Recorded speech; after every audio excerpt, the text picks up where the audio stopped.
Welcome, dear listeners. As the darkness deepens on this eerie night, let me wish you a haunted Halloween, where chilling mysteries await in the hidden shadows.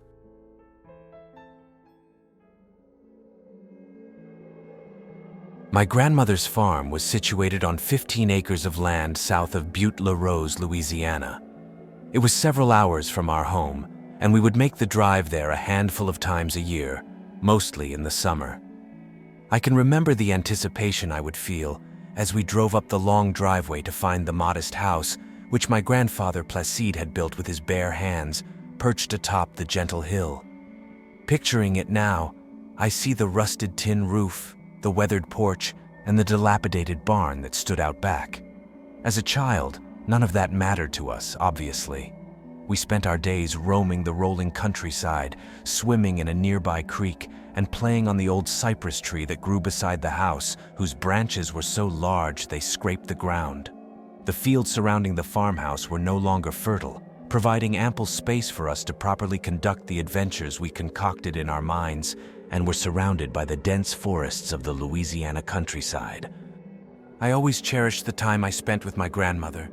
When we were inside, she was always singing to us, telling us stories about when she was a girl, teaching us how to make things out of sticks and string, and passing down the kind of random wisdom that only a grandmother can. Unfortunately, I never knew my grandfather. My grandmother said he died in a hunting accident when I was very young. I heard so much about him from her and my parents, however, that I felt like I knew him. He was a large man, strong as a bear, my grandmother would say, who would farm the fields from sunup to sundown without so much as a whisper of complaint. My grandmother, of Cajun descent, had met my grandfather at school in Lafayette, and the two had moved out to this land, left to them by Placide's uncle, to start a life together. My mother had been born in this very farmhouse. I respected my grandmother more than any other person on the earth, but she was not without her quirks. The strangest of which was her insistence that we follow 3 specific rules as long as we were there. I can remember her pulling my sister and me close, kissing us on the forehead, and gently reminding us about them each time we arrived, her frail and wrinkled hands cradling ours. Don't leave food outside, no singing past dark, and most importantly, never go into the woods. She never explained why they were important, only that they were important. The rules were something we rarely questioned. Grandma said to follow them, so we did. Simple as that. The first 2 were pretty easy. I wasn't much of a singer, and we didn't have food outside unless my grandmother had given it to us. But the third was a bit more challenging.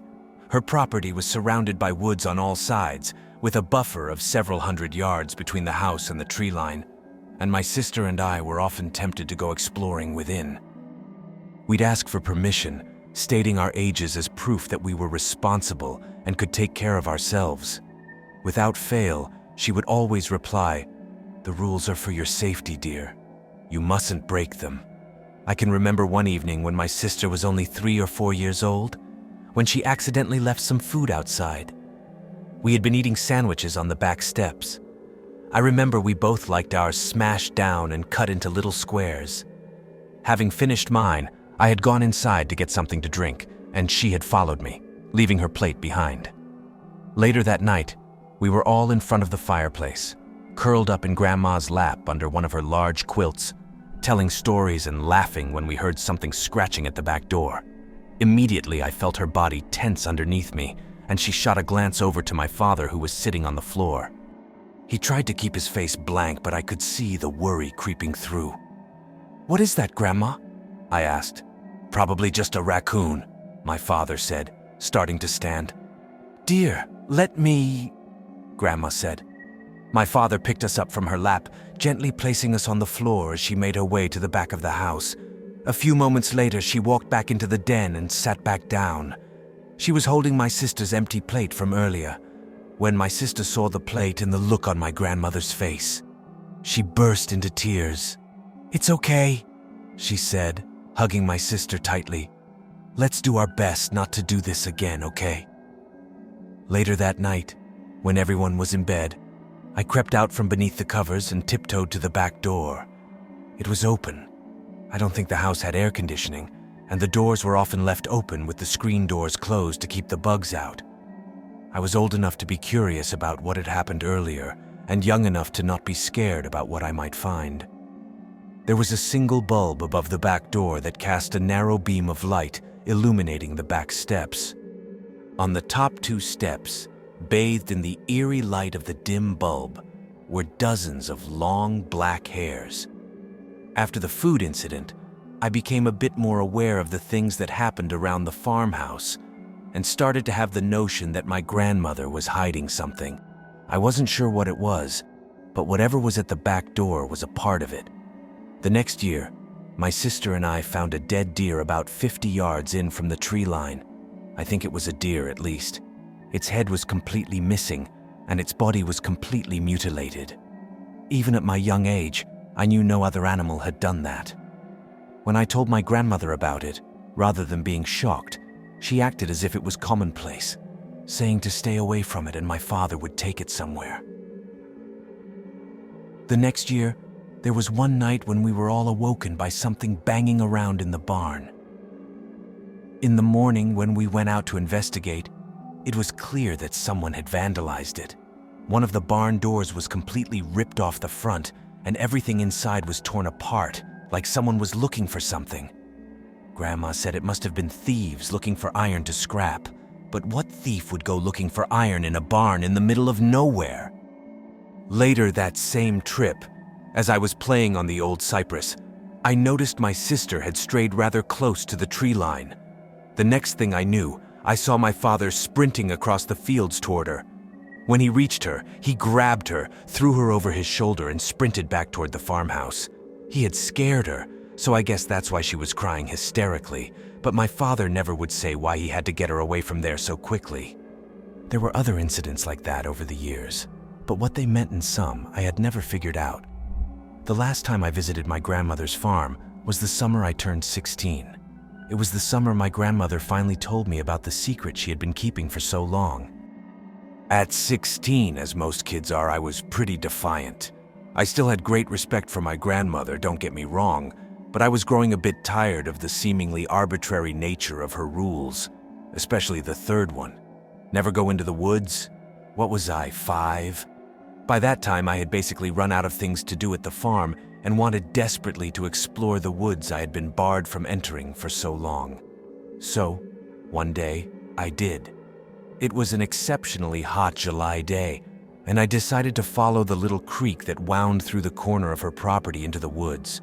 The foliage was dense and unforgiving, blocking out much of the sun and providing much-needed respite from the heat. I kicked my shoes off and began walking along the creek's sandy bank, losing myself in the hum of the water as it rushed around various sticks and stones and the chatter of the birds and insects around me.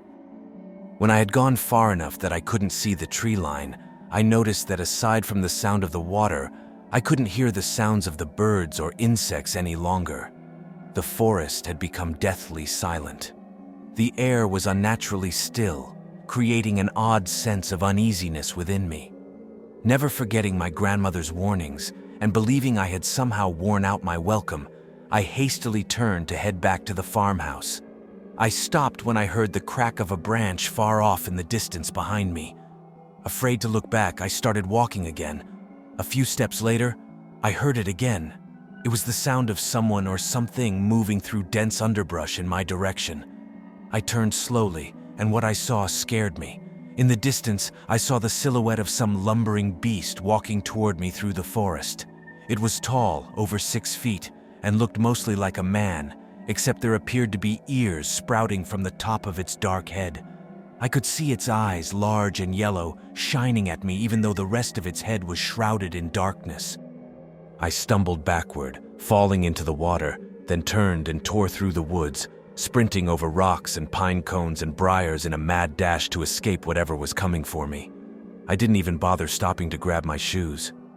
When I made it back to the farmhouse, I slammed the outer door and locked it shut, then ran inside to find my grandmother. I found her sitting at the kitchen table, preparing some beans for dinner. I was a mess. I was covered in sweat, wet and muddy, and I'm sure my eyes betrayed my terror. When she looked up at me, She could tell immediately that something had happened. "Were you in the woods?" was all she asked. "I'm sorry, Grandma. I didn't know. There was a thing. I stumbled over my words, not sure exactly what to say to her. My foot was bleeding, and once she had bandaged it up, she began to tell me a story. The Lougarou is what you saw. It's also called a Rougarou here in Louisiana. It's a creature often described as a type of werewolf. This legend has been passed down through generations, particularly among the Cajun communities. The Rougarou is said to be a person who, either by choice or through a curse, transforms into a fearsome, wolf-like creature. The legend suggests that the transformation is a punishment for breaking a religious taboo or a promise, and it is said that if you encounter a Rougarou, you must keep it a secret, or else you may become one yourself. My mother used to tell me the tales about a monster, part man and part wolf, that would roam the swamps around her home and snatch children who had strayed too far from their parents. A children's fable, surely, which I never really believed it to be true, yet the stories still scared me. It wasn't until we moved here to the farm that I realized it wasn't just a story. Your grandfather, on one of his hunting trips, found the carcass of an animal that had been ripped to shreds beyond recognition. He hunted the animal he believed had caused it, thinking it was a bear, and finally tracked it to its den deep in the forest. It was no bear, child. Your grandfather described it as a man with long, dark hair covering his body, yet with the head of a wolf, just like the stories. The two fought, your grandfather prevailing, but not before being gravely injured. Several hours after he came back that night, a sickness overtook him. He wailed and moaned in his sleep that night, and in the morning his eyes had sunken into his head, and the hair on his body had started to grow, long and deep and black. A few hours later, he was gone. I guess he had realized what was happening and didn't want to endanger me. The thing you saw today in the forest, child, that was your grandfather. My heart was broken, having lost the only man I had ever loved. I didn't know how to cope with it. I would sit out on the back steps and sing old songs my mother used to sing to me, and I would see him, creep out of the forest to listen, only coming close enough to show me that he was there. I would leave food out on the back steps at night, and he would come and eat, always licking the plate clean. I don't think the transformation was fully complete then. Your grandfather was still there inside, somewhere. I hoped he could somehow come back from whatever he had become. Then I started to hear the howling and find the dead animals. That's when I knew your grandfather was gone. The rules, now you can see, are meant to protect you, child. He is drawn to the food and to the singing, still remembering how I comforted him during those early days. And anything that goes into the woods doesn't come out alive. I'm thankful you're here. This must be your last trip here, child.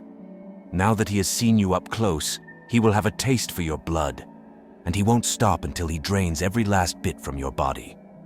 Your grandfather has several guns here, but I dare not use them, and I caution you to heed this warning.